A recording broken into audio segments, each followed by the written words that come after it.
Before we begin, I would like to invite our listeners to participate in an upcoming workshop designed to help you understand yourself by making a deep connection to your past and future lives. The workshop is called Your Past is Present, Dowsing Your Connection to Other Lifetimes.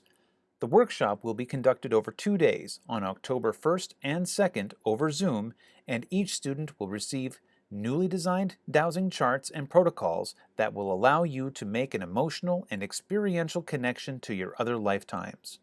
For more information, please visit vitalbioenergetics.com and click on the Workshops tab. And now for today's podcast. Welcome to High Vibes with your host, Bill G. At High Vibes, we're looking into what it means to be a fourth-dimensional being in an ever-changing world.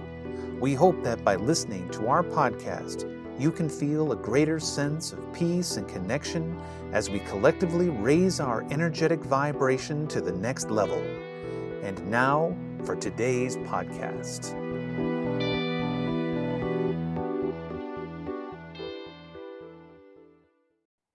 Hello and welcome to High Vibes. I'm your host, Bill G, and today's special guest is Rose Boghos, who is a certified whole health educator and integrative lifestyle practitioner who's been offering comprehensive lifestyle education and healing modalities to her clients since 2000. She possesses an extensive knowledge of energetic and healing modalities for all levels of well-being. She was first called to this field after having experienced a series of chronic symptoms, which included asthma, fatigue, mold exposure, environmental chemical sensitivities, insomnia, and hypothyroidism. Her lifelong interest in holistic healing empowered her to overcome these health challenges and propelled her into creating a practice in energy healing and medical intuition at Energy Matters LLC, integrating over 20 years of education and training. So Rose, welcome to the show. Thank you, Bill. Thank you for that wonderful introduction. So Rose, you would classify yourself as a medical intuitive. So for the people in the audience who not quite sure what all that means, could you just give us a bit of a background about what kind of services you provide for your clients? So a perfect example would be of a medical intuitive is someone with a strong anatomy and physiology background. And therefore, when we are channeling and tapping in with our spirit guides and the client's spirit guides, we get messages as to what's going on with that person and whatever the situation is where the body's at disease. All right, very good. So what got you started into doing medical intuitive work? Health challenges that I have encountered lifelong. I've had a lot of health issues that would be considered kind of benign or whatever, but I never felt awesome. So I was on a journey trying to feel well, feel better, feel stronger, and started collecting curriculums, basically thinking everything was the answer. And after a while, you get enough information that things evolve. And then I realized, probably around when I was 40, that I was psychic. I always thought that I just knew things and didn't really realize that I was psychic.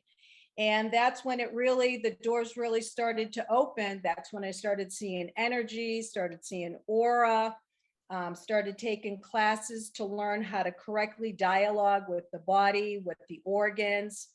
And it just escalated into being able to hear spirit give me the answer and to ask the right question for the client to reveal through themselves the right answer for whatever was ailing them. In dowsing, that's one of the things that we're always struggling with is asking the right question. My friend Sandy Escrow, who's the president of the American Society of Dowsers, always phrases it like, if you ask the question, is it going to rain today? The answer is generally going to be yes. The real question is it going to rain here today? Because somewhere it's going to rain. And so what you want to know is it going to rain here where I am right now, or is it going to rain on my head today? But again, the question is not quite clear enough, because if you have an umbrella, the rain is not going to hit you on the head. Mhm. So we talked a little bit about this before the show, about phrasing the right question, and I loved how you answered that question. So can you kind of elaborate on that a little bit about the training that you received about asking the right question? So through Upledger Institute, which is one of the places that I was trained, and then also the American Society of Alternative Therapists was another place that I trained. And the basis of that training was for me to have an understanding of a word or words for the symbols of those words so that I could phrase them correctly in a sentence to ask a question to get the exact answer. So it's a form of an extraction that you get and you develop with time over asking questions over and over.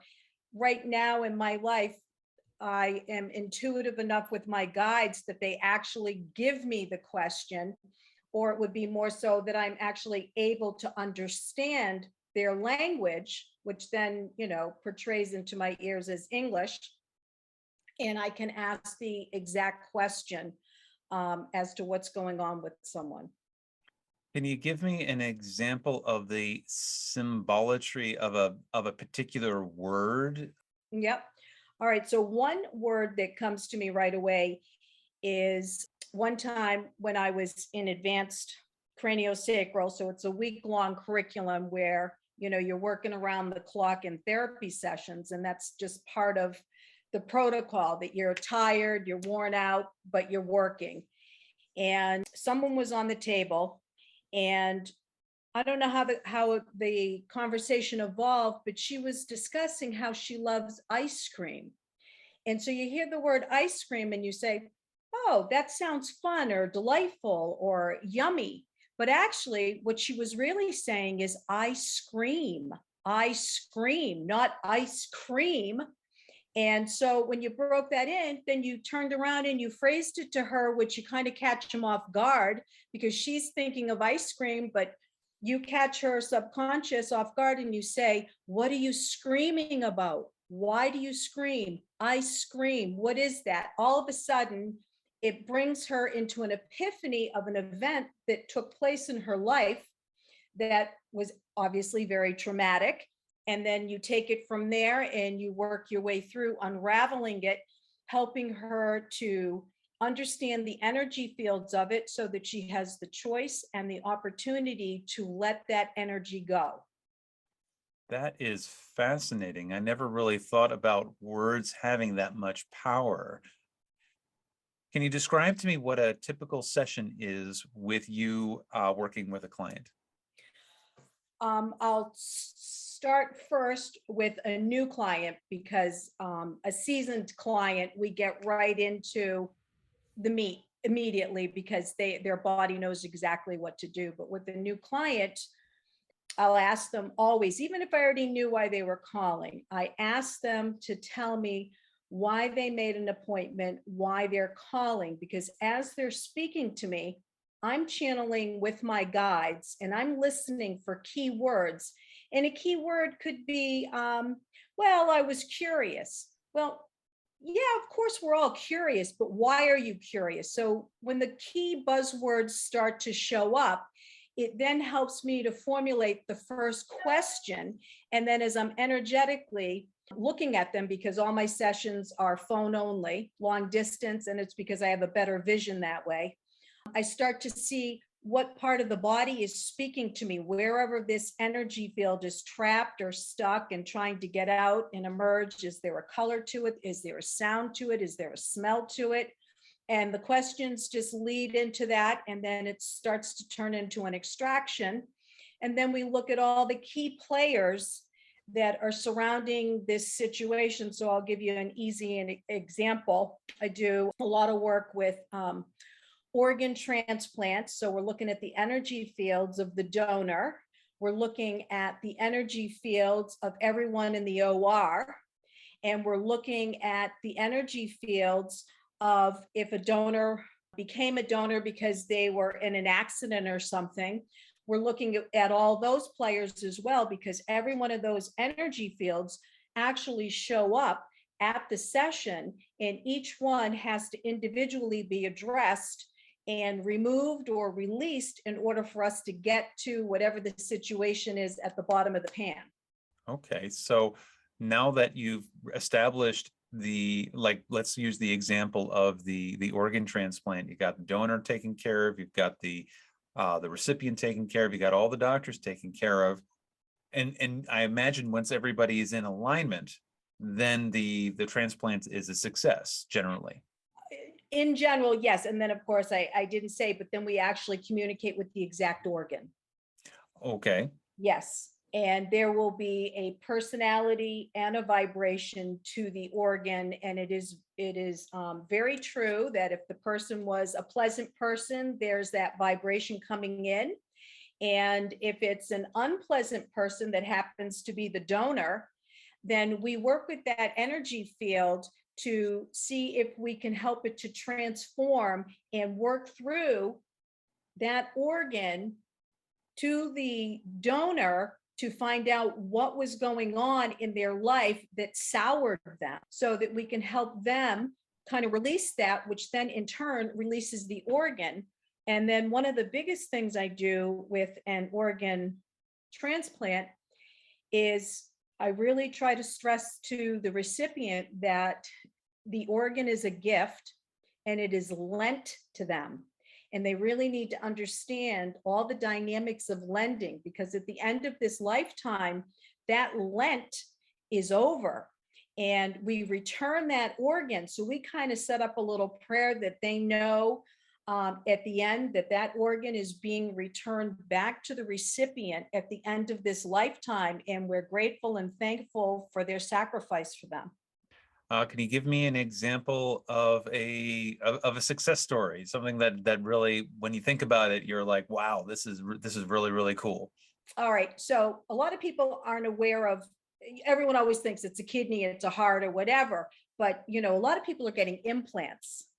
And if you don't have enough bone, what do you get? You get a cadaver bone put inside, and then your bone mixes and melds with the cadaver bone in your mouth. Well, a lot of times that bone doesn't take the way it should. And there's a rejection process, there's not correct hardening of the bone. And that just sets the whole thing up for you not to be able to have a successful implant for the rest of your lifetime. So dialoguing with that helps. I see a lot of that, and people obviously are able to eat and chew better. I've never really imagined that implants were actually coming from cadavers. I just assumed they were made out of plastic. Well, no. The implant is actually a cadaver. It's the bone. So if you don't have enough bone, it's Oh, I see. cadaver bone that's inserted in your jaw. So when your tooth is removed and then they have to use cadaver bone, that's a 3 to 6 month process for the bone to complete itself in its journey before they can actually insert the screw and then the actual implant tooth. I see. So this is for someone who's had some real Right. They need some right. serious work. Right. And everyone's situation is different, but a lot of times there is not enough bone there for you to have an implant without cadaver bone being injected. Right. That would make sense if you've lost your teeth because of severe gingivitis or Right. yeah, Right. that makes sense. Right.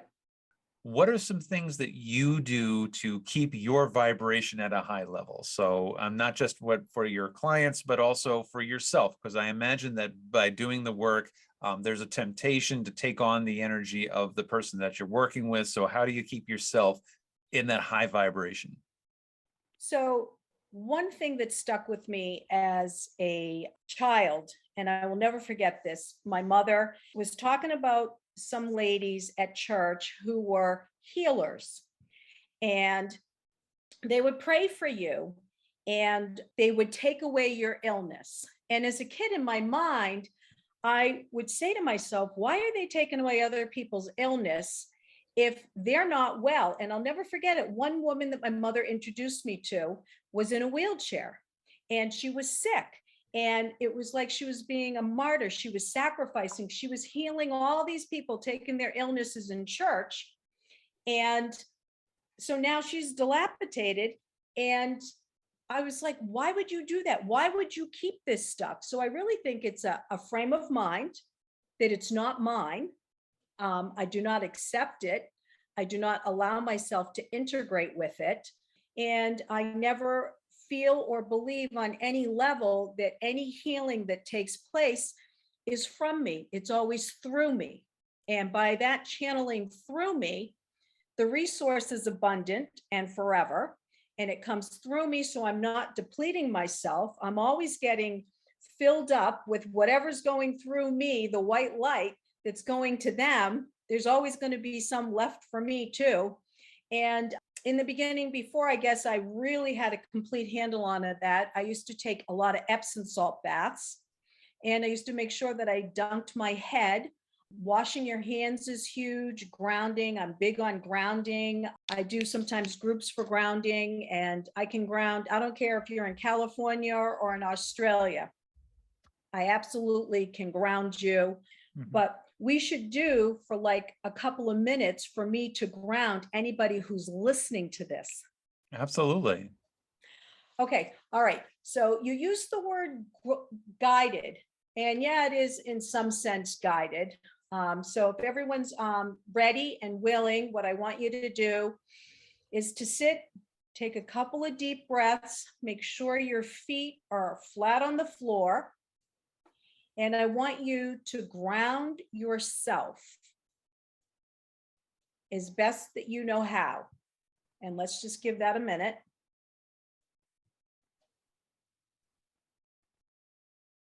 And now everyone feels like they're at the level that they would be. And now I am energetically going to come in and I am now going to ground you. And what you're going to start to feel is a weight. You're going to feel it from the waist down. You're going to start to feel your sacrum being pulled down into a chair.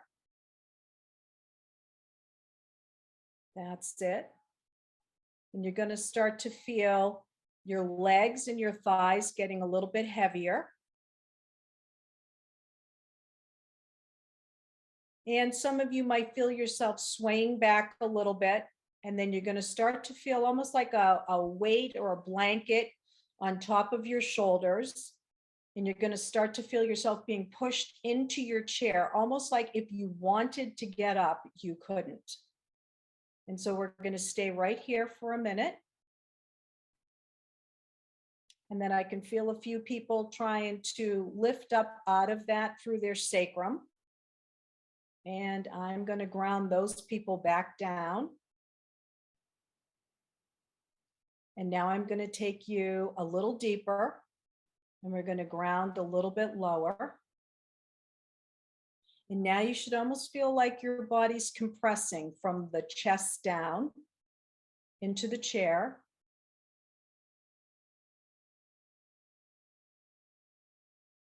That's it. And while we're in this state, this is a perfect state to let go of anything that is non-serving to you. So it is an energy field that no longer is useful to you. Every field has a lesson. Once we learn the lesson, the field becomes obsolete. And so we allow it to be transformed into something else, which we don't need to call for at this time. And so now this is a perfect opportunity to allow anything non-serving to ground down, and you'll start to feel it go through your feet. So some people's feet will be buzzing, some people's feet will be pins and needles, but you will feel your feet attached to the floor, and you are now letting go of whatever is non-serving.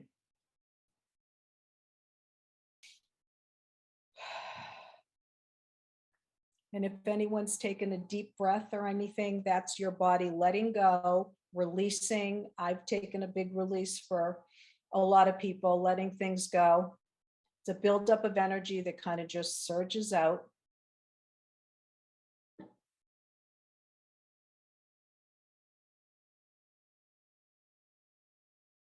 That's it. And now I'm going to ask you one more time to finish up letting go of anything non-serving to you at this time.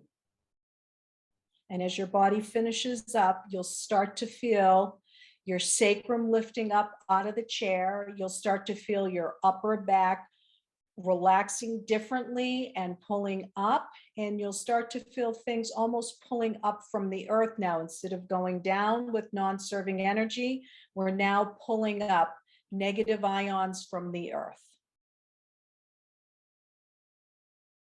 And when you feel that you're in a good place, you can open your eyes.